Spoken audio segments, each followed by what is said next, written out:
स्वस्ति श्री गणेशाय नमः। नारायणं पद्मभवं वसिष्ठं शक्तिं च तत्पुत्रपराशरं च व्यासं शुकं गौडपदं महन्तं गोविन्दयोगीन्द्रमथस्य शिष्यं श्रीशङ्कराचार्यमथस्य पद्मपादं च हस्तामलकं च शिष्यं तन्तोटकं वार्तिककारमन्यान् अस्मद्गुरुं सन्ततमानतोऽस्मि।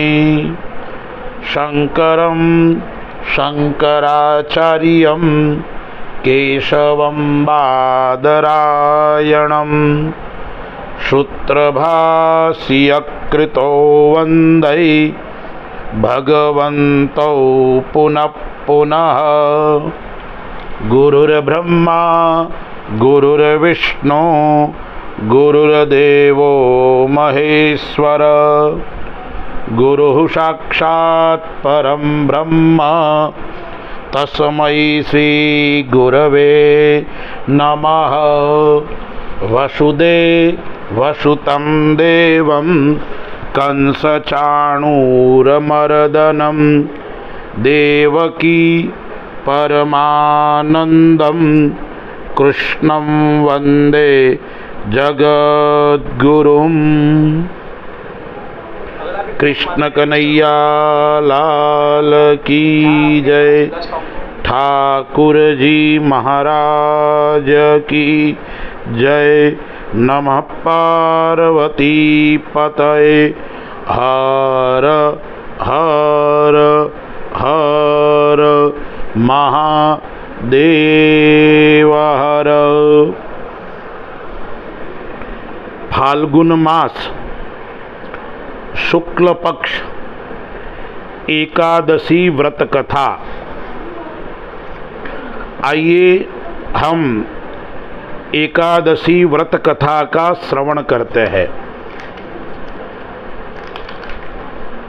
एकादशी व्रत करने वाले सभी भक्तजन प्रातःकाल में सूर्योदय से पूर्व उठकर स्नान आदि से निवृत्त होकर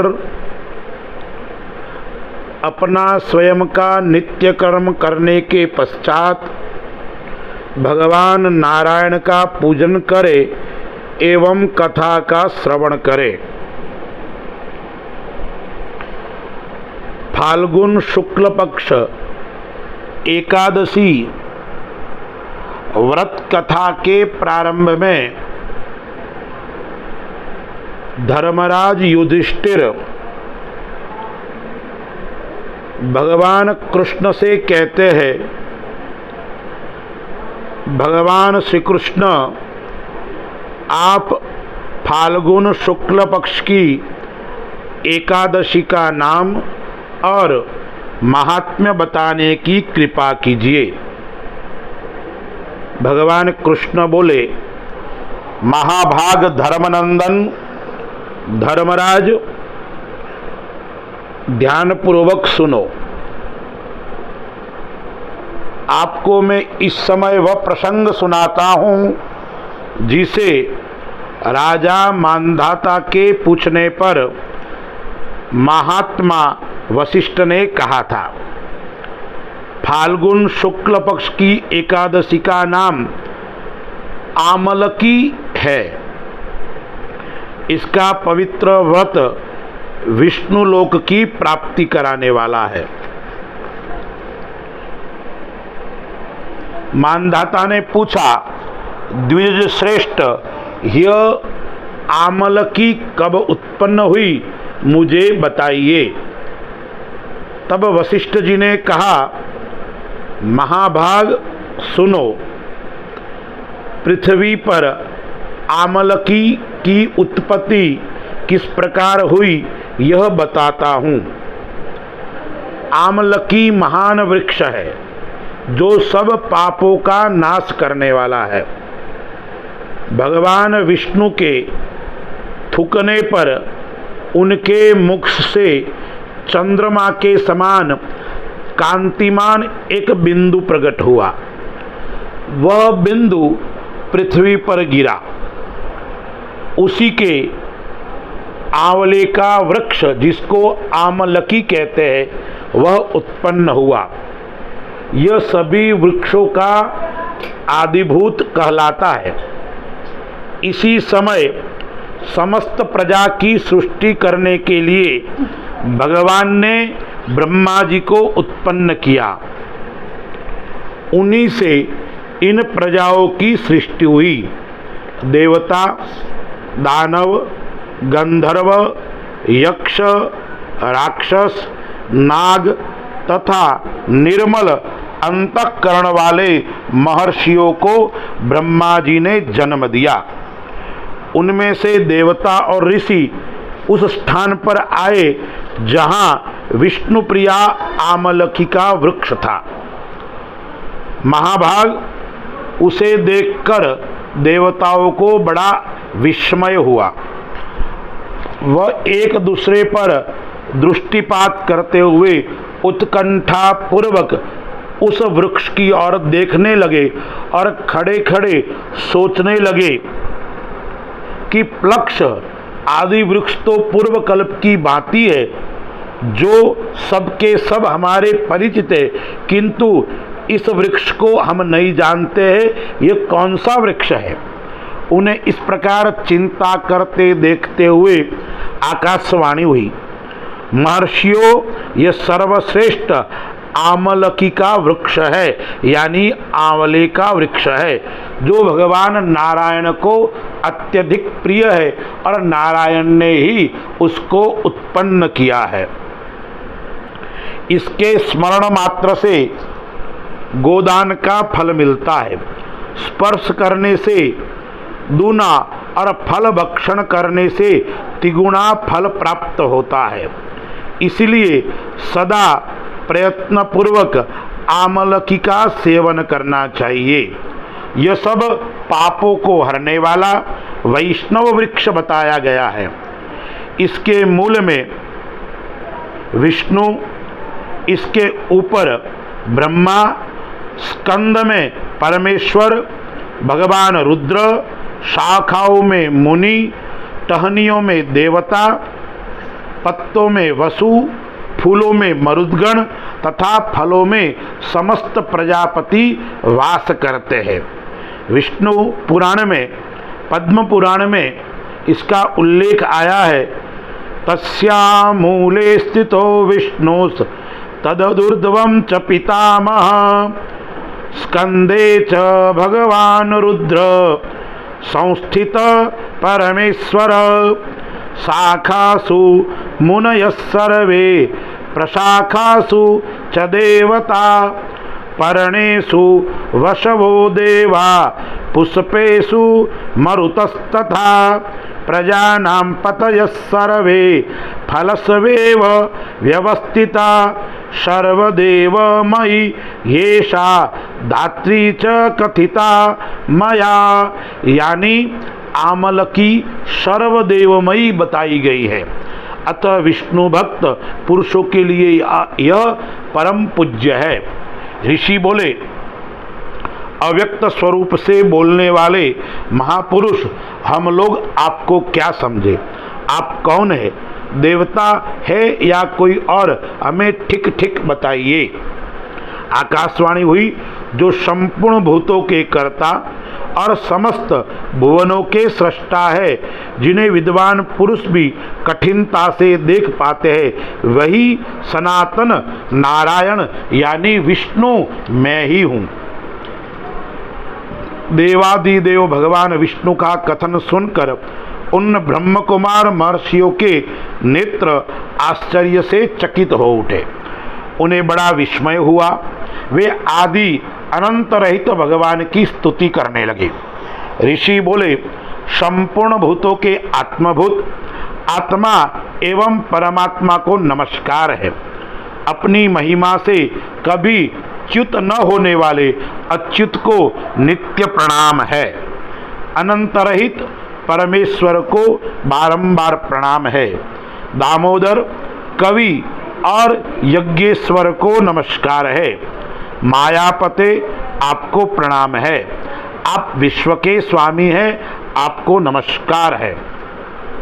ऋषियों के इस प्रकार स्तुति करने पर भगवान श्रीहरि संतुष्ट हुए और बोले, महर्षियों, तुम्हें कौन सा अभिष्ट वरदान दूं? ऋषि बोले, भगवान, यदि आप संतुष्ट है तो हम लोगों के हित के लिए कोई ऐसा व्रत बतलाइए जो स्वर्ग और मोक्ष रूपी फल प्रदान करने वाले हो। तब भगवान नारायण बोले, महर्षियों, फाल्गुन मास शुक्ल पक्ष में यदि पुष्य नक्षत्र से युक्त द्वादशी तिथि हो तो वह महान पुण्य देने वाली और बड़े बड़े पातकों को नाश कराने वाली होती है। द्विजवरों, उसमें जो विशेष कर्तव्य है उनको सुनो। आमल की एकादशी में आंवले के वृक्ष में पास में जाकर वहाँ रात्रि में जागरण करना चाहिए। उससे मनुष्य सब पापों से छूट जाता है और सहस्र गोदान का फल प्राप्त करता है। विष्णु प्रिय वो व्रत है। विप्रगण, यह व्रतों में उत्तम व्रत है जिसे मैंने तुम लोगों को बताया है। तब ऋषि बोले, भगवान, इस व्रत की विधि बतलाइए, यह कैसे पूर्ण होता है, उसके देवता, नमस्कार और मंत्र कौन से हैं बताए गए हैं। इस समय स्नान और दान कैसे किए जाते हैं, पूजन की कौन सी विधि है तथा उसके लिए मंत्र क्या है, इन सब बातों को यथार्थ रूप में वर्णन कीजिए। भगवान विष्णु बोले, द्विजवरों, इस व्रत की जो उत्तम विधि है उसको श्रवण करो। एकादशी को प्रातःकाल दंत धावन करके यह संकल्प करे कि हे पुंडरीकाक्ष, हे अच्युत, मैं एकादशी को निराहार रहकर दूसरे दिन भोजन करूंगा। आप मुझे शरण में रखो। ऐसा नियम लेने के बाद पतित, चोर, पाखंडी, दुराचारी, मर्यादा भंग करने वाले तथा गुरु पत्नीगामी मनुष्यों से वार्तालाप न करे। अपने मन को वश में रखते हुए नदी में, कुएं पर अथवा घर में ही स्नान करे और स्नान से पहले शरीर में थोड़ी मिट्टी लगाए। और यदि आपको यह श्लोक आता है तो बोले, अन्यथा ओम नमो भगवते वासुदेवाय इस महामंत्र का भी जाप कर सकते हैं। श्लोक इस प्रकार से है, अश्वक्रांते रथक्रांते विष्णुक्रांते वसुंधरे मृतिके हर में पापम जन्म कोट्याम समर्जितम। वसुंधरे, तुम्हारे ऊपर अश्व और रथ चला करते हैं। ता वामन अवतार के समय भगवान विष्णु ने भी तुम्हें अपने पैरों से नापा था। मृतिका, मैंने करोड़ों जन्मों से जो पाप किए हैं, मैंने उन सब पाप को हर लो। फिर स्नान करना है, उस समय भी श्लोक बोलना है या सभी तीर्थों को याद करना है। त्वं माता सर्वभूतानां जीवनं तत्तु रक्षकं स्वेदजोद बीजजातीनां रसानां पतये नमः। स्नातोऽहं सर्वतीरेतेषु हृदय प्रसवणेषु च नदीषु देवखातेषु इदं स्नानं तुम्हें भवेत्। जल की अधिष्ठात्री देवी मात, तुम संपूर्ण भूतों के लिए जीवन हो। वही जीवन जो स्वेदज और उद्भिज जाति के जीवों को भी रक्षक है। तुम रसों की स्वामिन हो, तुम्हें नमस्कार है। आज मैं संपूर्ण तीर्थों, कुंडों, झरनों, नदियों और देव संबंधी सरोवर में स्नान कर चुका हूँ। मेरा यह स्नान उक्त सभी स्नानों को फल देने वाला हो। विद्वान पुरुष को चाहिए कि वह परशुराम जी के सोने की प्रतिमा बनवाए। प्रतिमा अपनी शक्ति और धन के अनुसार 1 या आधे माह से स्वर्ण की होनी चाहिए। स्नान के पश्चात घर जाकर पूजा हवन करे। उसके बाद सर्व प्रकार की सामग्री लेकर आंवले के वृक्ष के पास जाए। वहाँ वृक्ष के चारों ओर की जमीन को शुद्ध करे। गोबर से लिप सकते हैं तो लिपे। शुद्ध की हुई भूमि में मंत्र पाठ पूर्वक जल से भरे हुए नवीन कलश की स्थापना करे। कलश में पंचरत्न दिव्य गंध आदि छोड़े।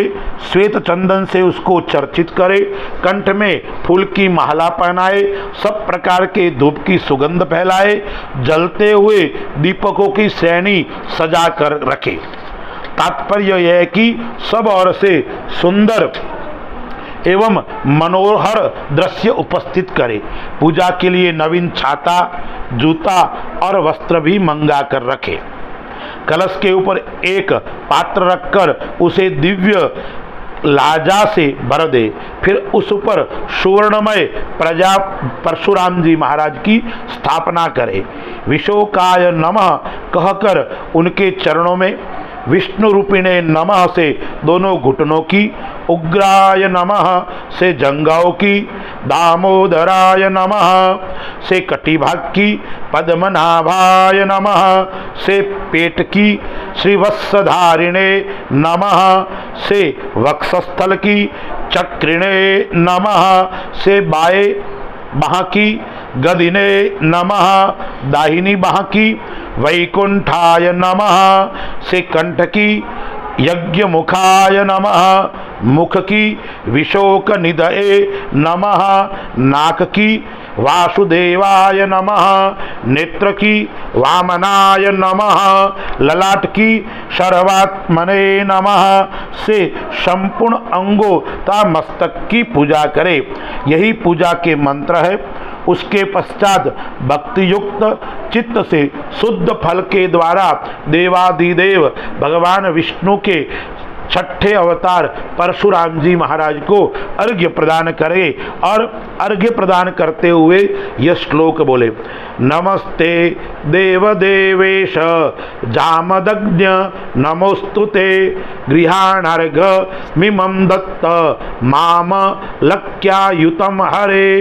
देवदेवेश्वर जमदग्नि नंदन श्री विष्णु स्वरूप परशुराम जी आपको नमस्कार है, आपको वंदन है।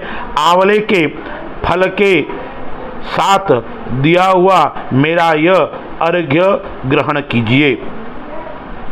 उसके बाद भक्तियुक्त चित्त से जागरण करे। नृत्य, संगीत, वाद्य, धार्मिक उपाख्यान तथा विष्णु संबंधी कथा वार्ता आदि के द्वारा वह रात्रि व्यतीत करे। उसके बाद भगवान विष्णु के नाम से लेकर आमलकी वृक्ष की परिक्रमा 108 या 28 बार करे। फिर सवेरा होने पर श्रीहरि की आरती करे। ब्राह्मण की पूजा करके वहाँ की सब सामग्री उसे निवेदन करे। परशुराम जी का कलश, 2 वस्त्र, जूता आदि सभी वस्तुएं दान कर दे और यह भावना करे कि परशुराम जी के स्वरूप में भगवान विष्णु मुझ पर प्रसन्न हो। तत्पश्चात आमलकी का स्पर्श करके उसकी प्रदक्षिणा करे और स्नान करने के बाद विधि पूर्वक ब्राह्मणों को भोजन कराए। तदंतर कुटुंबियों के साथ बैठकर स्वयं भी भोजन करे। ऐसा करने से जो पुण्य होता है वह सब बतलाता हूँ, सुनो। संपूर्ण तीर्थों के सेवन से जो पुण्य प्राप्त होता है तथा सब प्रकार के दान देने से जो फल मिलता है वह सब उपयुक्त विधि के पालन से सुलभ होता है। समस्त यज्ञों की अपेक्षा भी अधिक फल मिलता है, इसमें तनिक भी संदेह नहीं है। यह व्रत सब व्रतों में उत्तम है, जिसका मैंने तुमसे पूरा वर्णन किया है। तब वशिष्ठ जी कहते हैं, महाराज इतना कहकर देवेश्वर भगवान विष्णु वही अंतर ध्यान हो जाते हैं। तत्पश्चात उन समस्त महर्षियों ने उक्त व्रत का पूर्ण रूप से पालन किया। नृपश्रेष्ठ, इसी प्रकार तुम्हें भी इस व्रत का अनुष्ठान करना चाहिए। भगवान श्री कृष्ण कहते हैं, युधिष्ठिर, यह दुर्धर्ष व्रत मनुष्यों के सब पापों से मुक्त करने वाला है। ओम शांति शांति शांति। व्रत के पश्चात आरती करें एवं सभी को प्रसाद वितरित करे तथा जितना समय हो इतने समय भगवान का कीर्तन, भगवान का अर्चन करे। ओम नमः पार्वती पतये हर हर महादेव हर। ओम विष्णवे नमः विष्णवे नमः विष्णवे नमः।